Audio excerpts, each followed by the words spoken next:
আমি যখন সৈয়াকিদায় প্রথম আসলাম, আমার মসজিদে যখন গ্রামের মসজিদে সলাৎ আদায় করতে গেলাম, প্রথম রফলিদাইন করলাম, বুকে হাত বাঁধলাম, তখন আমাকে অনেকেই কাফের বলেছে, অনেকেই মুশরিক বলেছে, অনেকেই ফাসিক বলেছে, এমনকি আমার ঘাড় ধাক্কা দিয়ে মসজিদ থেকে বের করে দিয়েছে, যেই মসজিদে তোর জায়গা নাই। কেন? আমি বুকে হাত বেঁধেছি, আমি রফলিদাইন করেছি, আমি ইমামের পিছনে আমিন বলেছি, সূরা ফাতিহা পড়েছি, এগুলো হলো কারণ। তার মানে যারা বিদাতি তারাই মানুষকে কাফের বলে, ফাসিক বলে এবং মুশরিক বলে, বিভিন্ন গালিগালাজ তারা আহলুস সুন্নাহ ওয়াল জামাতের অন্তর্ভুক্ত যারা, তাদেরকে দিয়ে থাকে। 8 নম্বর, সুন্নাহপন্থীদের সম্মুখে যখনই বলা হয় রাসূলুল্লাহ সাল্লাল্লাহু আলাইহি সাল্লাম বলেছেন, তখনই তাদের অন্তর নাড়া দেয়, আর অন্য কোনো দিকে তারা ঘুরেও দেখে না। যখনই বলা হয় রাসূল বলেছেন, আর কোনো কথা নাই, তাদের অন্তরে নাড়া দিয়ে দেয়, বলেন কি রাসূল বলেছেন, তাহলে আর অন্য কোনো দিকে সে ঘুরে তাকায় না।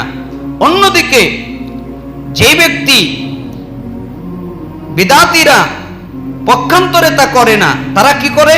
তাদের অন্তর নাড়া দেয় না। তাদেরকে যদি বলা হয় রাসূল বলেছেন, এই কথায় তাদের অন্তর নাড়া দেয় না, এমনকি তারা রাসূলের কথাকেই বাদ দিয়ে অন্যদিকে ঘুরে তাকায়।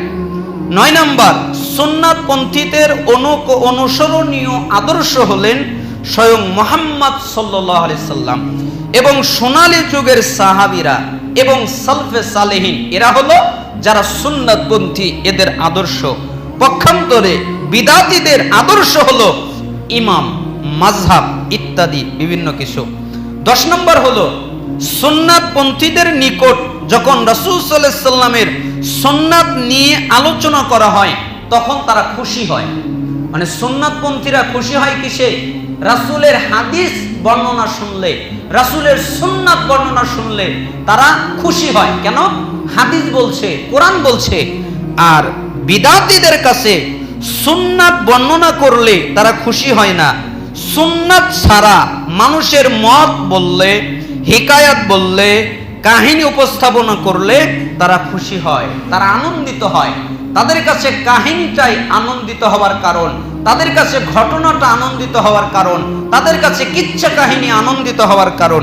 এটা যেন ওই আয়াতের মতো, যেখানে সূরা জুমারের 45 নম্বর আয়াতে আল্লাহ বলেছেন, পক্ষান্তরে যখন তাকে বাদ দিয়ে অন্য যারা রয়েছে তাদের উল্লেখ করা হয়, তখন দেখো তারা উল্লাস হয়। তার মানে আল্লাহকে বাদ দিয়ে এবং রাসূলকে বাদ দিয়ে অন্য কিছু আলোচনা যখন করা হয়, তখন তারা আনন্দিত হয়, তখন তারা উল্লাসিত হয়।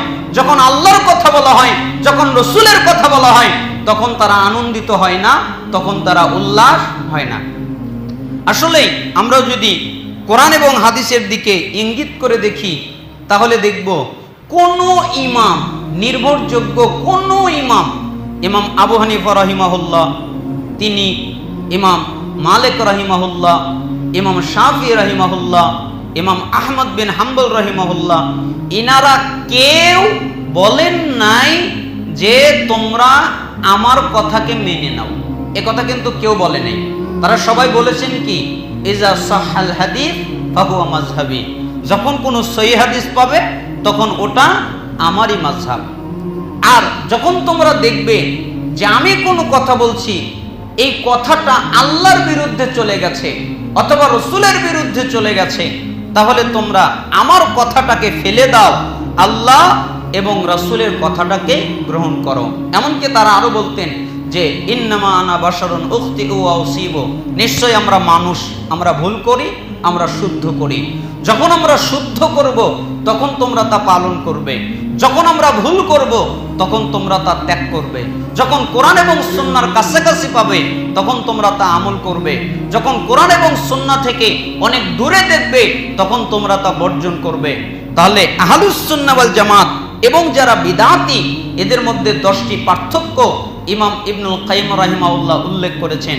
অতএব আপনারা যারা খুতবা শুনছেন, আপনাদের কাছে অনুরোধ, আপনারা কেউ আহলুল বিদাত তাদের যে চরিত্র, এই চরিত্র অবলম্বন করবেন না। যখনই আপনাদেরকে ক্বাল আল্লাহ, আল্লাহ বলেছেন, ক্বাল রাসূল, আল্লাহ রসুল বলেছেন, তখন আপনারা নির্দ্বিধায়, সেটা যদি সহিহ হয়, সেটা যদি বিশুদ্ধ হয়, সেটা যদি সঠিক ব্যাখ্যা হয়, তাহলে আপনারা অবশ্যই তা পালন করবেন, আমল করবেন। আল্লাহ সুবহানাহু ওয়া তাআলা আমাদেরকে এই তৌফিক দান করুন, আমরা যেন সুন্নাতের উপরে অটল থাকতে পারি এবং সুন্নাতকে আমল করতে পারি। আল্লাহ তাআলা আমাদেরকে সেই তৌফিক দান করুন।